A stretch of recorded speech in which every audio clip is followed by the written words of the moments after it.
a Sunday morning when Pastor Ralph was preaching, but it's called Grace, and it goes like this.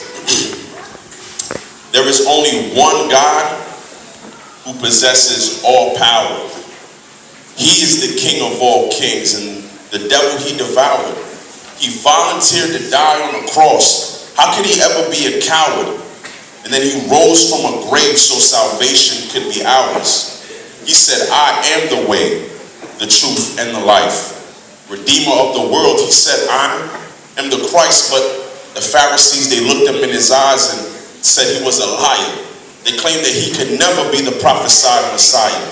I feel they treated him like Daniel and fed him to the lions. And as I read these scriptures, I can't really help but crying, because we're talking about the one and only true living God who gave freedom to the Jews through Moses and a rod. It's in Genesis 1:1 that creation had begun. It's at the rising of that sun that he breathes lives into our lungs. So I wondered to myself, how can we doubt him for a minute? Because he's never once failed us, and we're crazy if we think it. You see, I'm young, saved, and gifted, and there's nothing stopping my mission. I'm just kicking knowledge for free. There's no need to gather tuition. I just ask you to listen. Take a second and envision a perfect, innocent man receiving the crucifixion. Weakening as they whipped him, his flesh bleeding, they ripped him.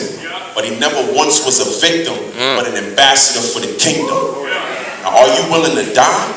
Because that's the price of the call. You see, we worship him when we rise, but we're cursing him when we fall with our microwave prayers, 3 minutes or less. Only seeking his face if it's beneficial, and yes, his grace is ever sufficient, not to be used as permission to live our lives as we please, in constant need of forgiveness. See, where sin abounds, yes, grace abounds much more, but we live in anticipation of his grace times 4. See, we believe that we deserve it. Understand that grace was freely given and never did we earn it. When will the church learn this? Take a second, discern it. Wish I had a witness. I swear I'm preaching a sermon.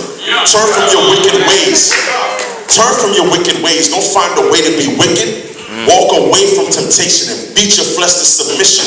Because when I think about Jesus, what he has done for me, yes, sir, it's like falling asleep in prison and waking up to be free. My eyes are fixed to the heavens. His blood gives me the leverage to walk away from my sins and enter into his presence. If I had to define grace, well, this is my definition. My diagnosis was sin, but now I live in remission. For his amazing grace had the sweetest of sounds, and it saved a wretch like me. See, I once was lost, but now I'm found. I was blind, but now I see. Grace.